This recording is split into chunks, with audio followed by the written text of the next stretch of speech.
Hello friends, Radhe Radhe.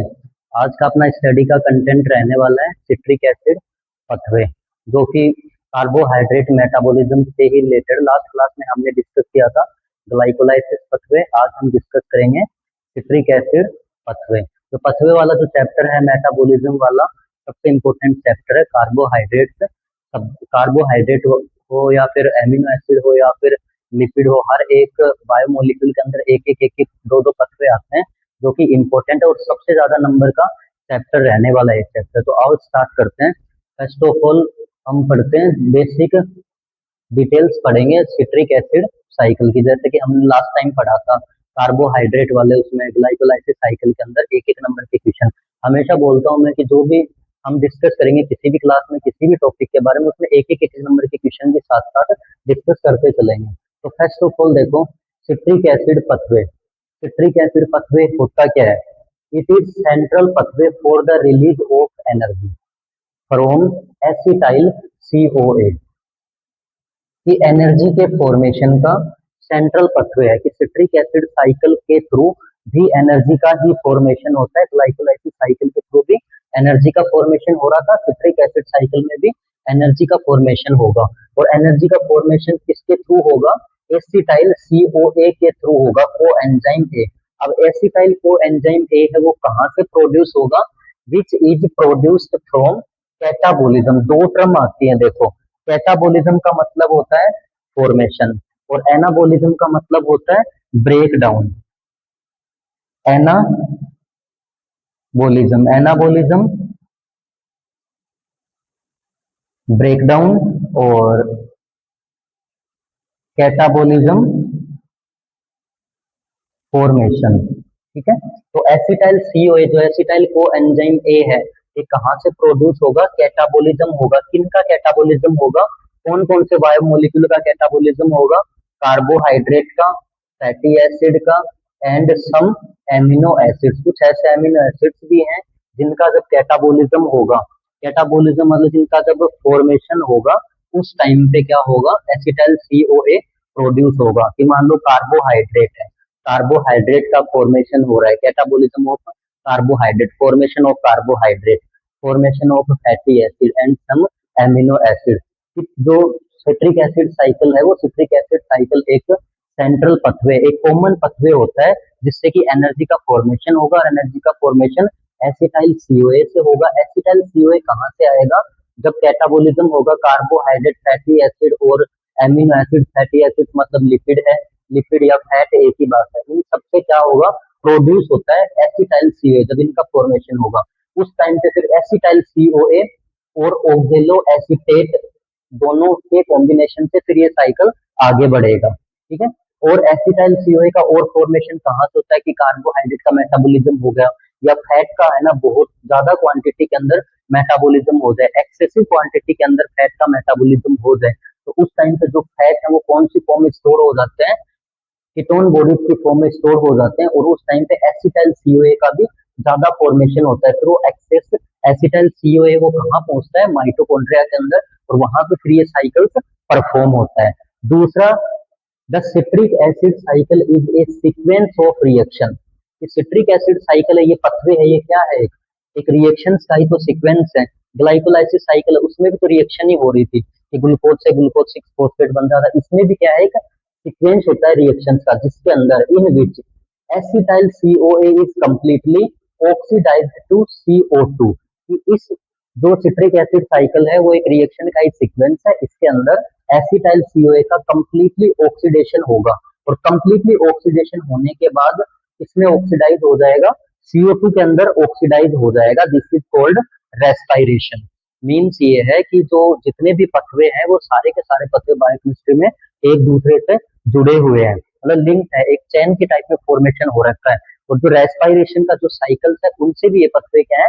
Attached है। तो इस वाले सीक्वेंस में क्या होगा कि एसिटाइल CoA वो कंप्लीटली ऑक्सीडाइज हो जाएगा CO2 के अंदर। This is called respiration. की रेस्पायरेशन के दौरान फिर जो CO2 है वो एक्सीट आउट हो जाएगी, ऑक्सीजन फिर क्या है? अंदर आएगी। ठीक है, फिर RBC के साथ में ट्रांसपोर्टेशन हो जाएगा ऑक्सीजन का।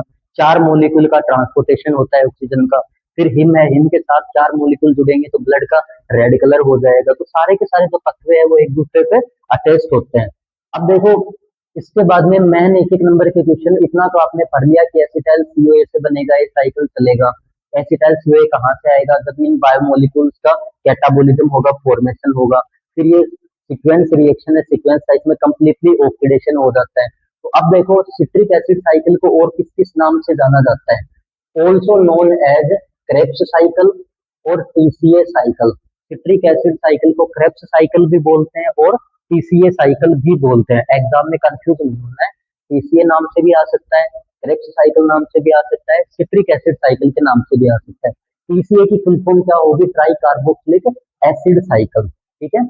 साइट ऑफ रिएक्शन माइटोकॉन्ड्रिया की, ये जो रिएक्शन है बॉडी के अंदर कौन से पार्ट के अंदर होगी, माइटोकॉन्ड्रिया के अंदर ये रिएक्शन होती है, सिट्रिक एसिड साइकिल वाली रिएक्शन होगी। ग्लाइकोलाइसिस वाली रिएक्शन कहाँ बताई थी, साइटोप्लाज्म में। और सिट्रिक एसिड रिएक्शन कहाँ होगी, माइटोकॉन्ड्रिया में। ग्लाइकोलाइसिस में लास्ट प्रोडक्ट क्या बन रहा था, एरोबिक कंडीशन में पायरुवेट और अनएरोबिक कंडीशन में लैक्टेट मींस लैक्टिक एसिड। इसमें एंड प्रोडक्ट क्या बनेगा, CO2 और H2O बनेगा। यहाँ पर भी लिखा है कि कंप्लीटली है ना ऑक्सीडेशन होगा एसिटाइल CO का और CO2 बन जाएगा। तो लास्ट में है CO2 और H2O, वाटर और कार्बन डाइऑक्साइड का फॉर्मेशन होता है लास्ट में।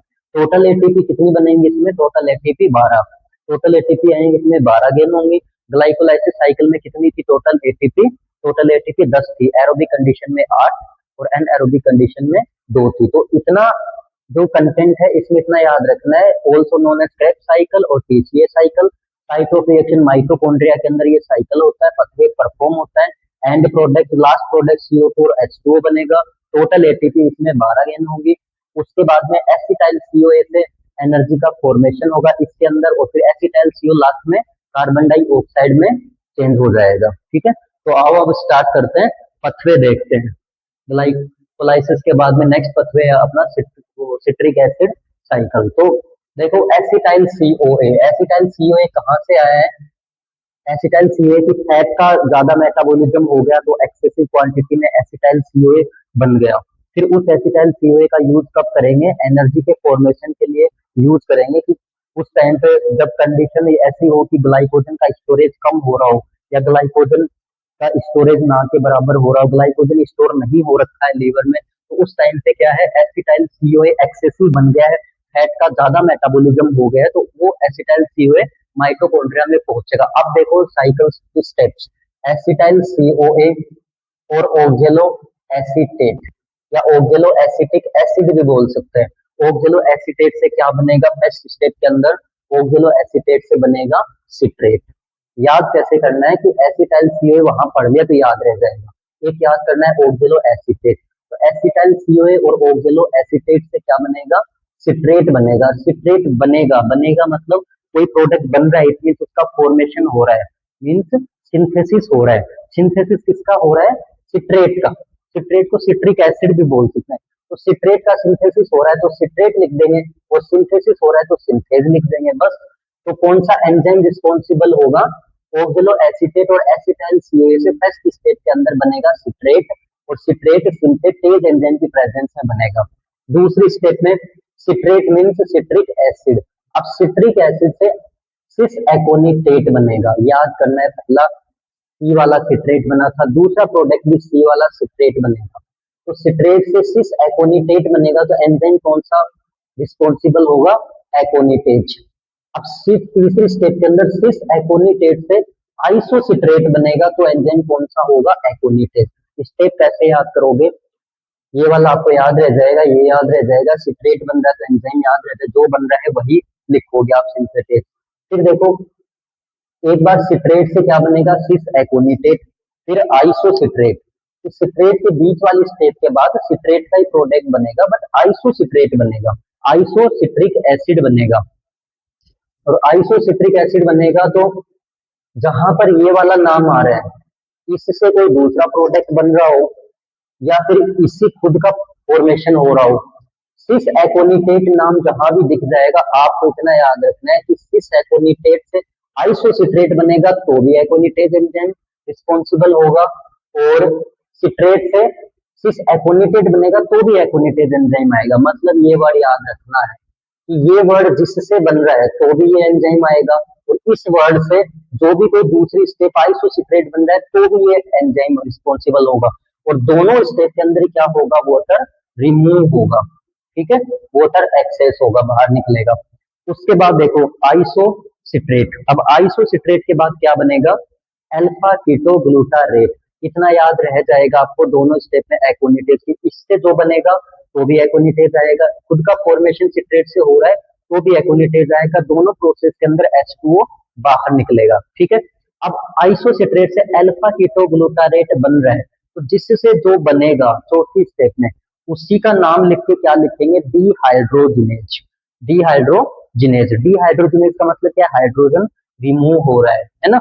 और जहां पे डीहाइड्रोजिनेज लगेगा, ये याद करना है, वहीं पे क्या है कि जो कोई भी विटामिन है, या तो राइबोफ्लेविन विटामिन बी2 के को एंजाइम, या फिर क्या है नियासिन विटामिन बी3 के को एंजाइम वहां पे रिस्पॉन्सिबल होंगे। आपको इतना याद रखना है कि कोई भी साइकिल है, उस साइकिल के अंदर अपनी बॉडी के अंदर जितनी भी बायोकेमिकल रिएक्शन होती है, हर बायोकेमिकल रिएक्शंस में एंजाइम का तो रोल होता ही है, एंजाइम के साथ साथ क्या है, विटामिन का भी रोल होता है कि प्रॉपर फंक्शनिंग के लिए बॉडी के लिए एंजाइम भी रिस्पॉन्सिबल है और विटामिन भी रिस्पॉन्सिबल है। एवरी बायोकेमिकल रिएक्शन है वो कंप्लीट है ना एंजाइम और विटामिन की हेल्प से ही होती है। तो अब देखना, आइसोसिट्रेट से अल्फा कीटोग्लूटाइड, जिससे जो बन रहा है ना उसका नाम लिख के डीहाइड्रोजिनेज लिखेंगे, पहले वाले के साथ डीहाइड्रोजिनेज। आइसोसिट्रेट से अल्फा कीटोग्लूटारेट बन रहा है, तो आइसोसिट्रेट से बन रहा है तो आइसोसिट्रेट डीहाइड्रोजिनेज, जहां पे डीहाइड्रोजिनेज लगेगा वहां पे कोएंजाइम आएंगे, ऐसे याद रखना है। एनएडी और NADH2 लिख सकते हो या NADH प्लस H कर सकते हो, कि NAD है वो NADH प्लस H में कन्वर्ट हो जाएगा, कि यहाँ पे क्या डीहाइड्रोजन है तो हाइड्रोजन क्या हो रहा है, रिमूव हो रहा है। ठीक है, तो वो क्या है, हाइड्रोजन रिमूव हो रहा है तो वो यहाँ पे आ जाएगा। ठीक है, और NAD और NADH क्या होते हैं, को एंजाइम होते हैं, कौन सी विटामिन के, नियासिन के विटामिन बी3 के। अब देखो अल्फा कीटोग्लूटारेट से बनेगा सक्सिनाइल CoA, तो मैंने बताया था पहले वाले से दूसरा, पहले वाले से दूसरा बन रहा है तो जिससे जो बन रहा है उसके नाम के बाद में डीहाइड्रोजिनेज लगाना है। यहाँ पे आइसोसिट्रेट से बन रहा है तो आइसोसिट्रेट डीहाइड्रोजिनेज, अब अल्फा कीटोग्लूटारेट से बन रहा है तो अल्फा कीटोग्लूटारेट डीहाइड्रोजिनेज। जहाँ पे डीहाइड्रोजिनेज है मैंने बताया कि को एंजाइम काम में आएंगे, यही यहाँ पर भी वापस से को एंजाइम काम में आएगा। अब सक्सिनाइल CoA से क्या बनेगा, सक्सीनेट। सक्सिनाइल CoA से सक्सीनेट, अब मैंने कल बताया था सेम प्रोडक्ट से सेम प्रोडक्ट बनेगा तो कौन सा एंजाइम आएगा, काइनेज। अलग बनेगा तो आइसोमेरेज। अब देखो सक्सिनाइल को एंजाइम ए और सक्सीनेट, सक्सीनेट दोनों सेम ही मॉलिक्यूल है तो सेम से सेम बनेगा तो सक्सीनेट थायोकाइनेज, इसका फॉर्मेशन हो रहा है, सेम मॉलिक्यूल है ना तो काइनेज वाला एंजाइम आ गया। अब देखो सक्सीनेट से फ्यूमेरेट अब अलग बन रहा है दोबारा से, तो दोबारा से अलग बन रहा है तो यही सीक्वेंस वापस से आ जाएगा, जिससे जो बन रहा है उसका नाम लिख के डीहाइड्रोजिनेज। और अगर डीहाइड्रोजिनेज आएगा तो उसके बाद में उसी प्रोसेस में क्या आएगा, कोई भी विटामिन है उसका रोल होगा, और यहाँ पे कौन से विटामिन के कोएंजाइम का रोल होगा, विटामिन बी2 के, विटामिन बी2 राइबोफ्लेविन, ऐसे याद करना, राइबोफ्लेविन मतलब एफ आता है तो FAD वाला। ठीक है, तो राइबोफ्लेविन का रोल होगा, तो सक्सीनेट से फ्यूमरेट बनेगा, सक्सीनेट डीहाइड्रोजिनेज। अब फ्यूमरेट से क्या बनेगा, एलमेलेट बन रहा है, अब फ्यूमरेट से एलमेलेट बन रहा है तो फ्यूमेरेज लिख देंगे और H2O रिमूव हो जाएगा। अब एलमेलेट से क्या बनेगा, वापस से ऑक्जेलो एसीटेट बन जाएगा। अब वापस से ऑक्जेलो एसीटेट बनेगा तो वापस से जिससे जो बन रहा है उसका नाम पहले लिखेंगे और डीहाइड्रोजिनेज लिखेंगे तो NAD और NADH2। तो इस तरीके से ये साइकिल की जो रिएक्शन है वो वापस से रिपीट एंड रिपीट चलती रहेगी। अब चलो और इजी वे में मैं आपको बता दूं कि याद करने की ट्रिक क्या है। याद करने की ट्रिक यही है, अगर आपको ये वाला कंटेंट याद है, ये वाला कंटेंट याद है तो आप कितना है तो याद रह जाएगा, एसिटाइल CoA और ऑक्जेलो एसीटेट, ये एसिटाइल CoA कहाँ से आया। तो याद करने की ट्रिक ये कि पहली स्टेप के अंदर बना था सिट्रेट या सिट्रिक एसिड, तो जो बन रहा है उसी का नाम लिख के और सिंथेस लिख देंगे। सिंथेस मतलब उसका सिंथेसिस हो रहा है, तो जैसे कि सिट्रेट बन रहा है तो सिट्रेट बनना मतलब सिंथेसिस होना, तो सिट्रेट सिंथेटिस। फिर ऐसे याद करेंगे कि सिट्रेट के बाद में सिस एकोनिटेट, तो सिस एकोनिटेट बनेगा तो भी एकोनिटेज एंजाइम आएगा, मतलब ये खुद बन रहा है तो भी एकोनिटेज। अब इससे जो अगला बनेगा ना तो भी एकोनिटेज, और दोनों जगह क्या आएगा, SO2 रिमूव होगा। इतना याद हो गया। अब ये याद करना है कि step first, step second, step third, जैसे ही स्टेप 4 स्टार्ट होगी वहां से डीहाइड्रोजिनेज वाली जो स्टेप है वो स्टार्ट हो जाएगी, डीहाइड्रोजिनेज वाला एंजाइम है वो अप्लाई होना स्टार्ट हो जाएगा चौथी स्टेप से। यहाँ तक वो एग्लिटेज हो गया, सिंथेज हो गया, इजी था।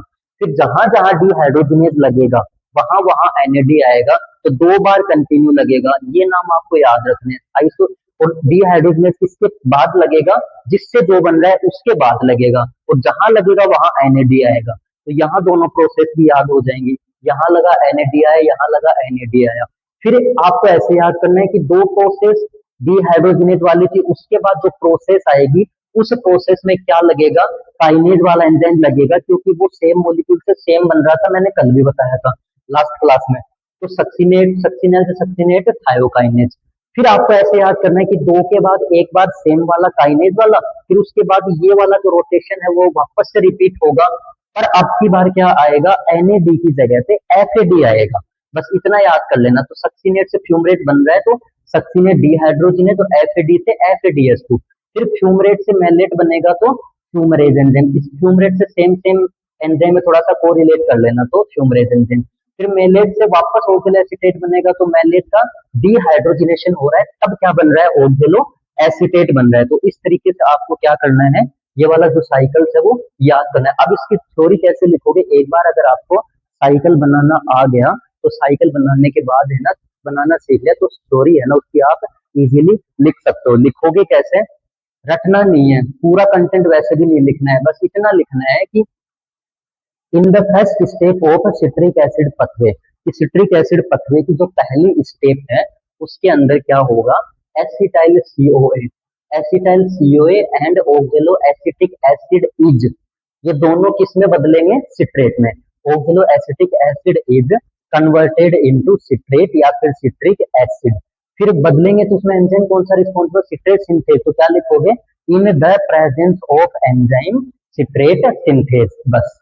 सेकंड स्टेप में क्या लिखोगे, in the second step of citric acid pathway citrate is convert into cis aconitate in the presence of enzyme aconitase with elimination of water molecule, कि water का molecule भी साथ रिमूव होगा। फिर नेक्स्ट स्टेप में क्या लिखोगे, after that cis aconitate is convert into isocitrate with the enzyme of aconitate with elimination of H2O molecule, ठीक है। फिर क्या लिखोगे, isocitrate is converted into alpha ketoglutarate in the presence of enzyme isocitrate dehydrogenase and the presence of coenzyme of niacin vitamin, ठीक है, ऐसे लिख सकते हो। फिर alpha ketoglutarate is converted into succinyl CoA in the presence of enzyme alpha ketoglutarate dehydrogenase with the coenzyme responsible of niacin vitamin। फिर क्या लिखोगे, succinyl CoA is convert into succinate in the presence of enzyme succinate thiokinase। फिर क्या लिखोगे, succinate is convert into fumarate in the presence of enzyme succinate dehydrogenase with the coenzyme is responsible of riboflavin, ठीक है। फिर लिखोगे, fumarate is convert into L malate in the presence of enzyme fumarase with the elimination of water molecule. फिर क्या लिखोगे, last one, L malate is converted into oxaloacetate या oxaloacetic acid in the presence of enzyme malate dehydrogenase, और फिर वापस से क्या आ जाएगा, NAD और NADH2 आ जाएगा। तो इस तरीके से आप पढ़ोगे तो पथवे है वो इजीली याद हो जाएगा। एक बार वापस रिपीट कर लो फटाफट कि सिट्रिक एसिड जो पथवे है उसको और किस नाम से जानते हैं, tricarboxylic acid TCA cycle, Krebs cycle के नाम से भी जानते हैं। होता कहाँ पे है, माइटोकॉन्ड्रिया के अंदर। एंड प्रोडक्ट क्या बनेगा, लास्ट प्रोडक्ट कार्बन डाइऑक्साइड और H2O बनेगा, टोटल ATP 12। एसिटल, इसमें काम क्या आता है पथवे, इसमें भी एनर्जी का फॉर्मेशन होगा, किससे होगा, एसिटाइल CoA से। एसिटाइल CoA कहाँ से आएगा, जो ये वाले बायोमोलिक्यूल हैं इनके कैटाबोलिज्म, इनके बनने से ही क्या है, एसिटाइल CoA बनेगा, जिसका आगे एनर्जी की फॉर्म में यूज होगा। अब ये जो प्रोसेस सारी चल रही है इनसे क्या बन रही है, एनर्जी बन रही है। उसके बाद में द सिट्रिक एसिड साइकिल एक रिएक्शन का सीक्वेंस है जिसमें क्या होगा, इस एसिटाइल CoA का कंप्लीटली ऑक्सीडेशन हो जाता है, बस। फिर बस इतना याद रखना है आपको कि पहली वाली स्टेप में सिट्रेट बनेगा, दूसरी में आइसोसिट्रेट, तीसरी में आइसोसिट्रेट, दूसरी में सिसैकोनेटेड, चौथी में फिर अल्फा कीटोग्लूटाइड। बस आपको स्टेप बाय स्टेप ऐसे याद करना है, पहले सिंथेसिस हो रहा है, दूसरे में एकोनिटेज एकोनिटेज और तीसरे में डिहाइड्रोजिनेशन वाली स्टेप स्टार्ट हो जाएगी। उसके बाद फिर एक बार सेम वाला आएगा, फिर सेम के बाद वापस डिहाइड्रोजिनेशन, फिर एक फ्यू डेज अलग से, ये थोड़ा सा अलग है बस, फिर वापस से डिहाइड्रोजिनेज। बस इस तरीके से पढ़ोगे ना तो पूरा कंटेंट आप इजीली क्या कर सकते हो, लिख सकते हो एग्जाम के अंदर। बस आप साइकिल बनाना सीख लो, थ्योरी अपने आप प्रिपेयर हो जाएगी, इसको देख देख के थ्योरी लिख सकते हो आप। ठीक है, तो अगर आपको क्लास अच्छी लगी हो तो एनपी फार्मा एकेडमी को सब्सक्राइब जरूर करना और बेल आइकन को दबाना मत भूलना। Thank you.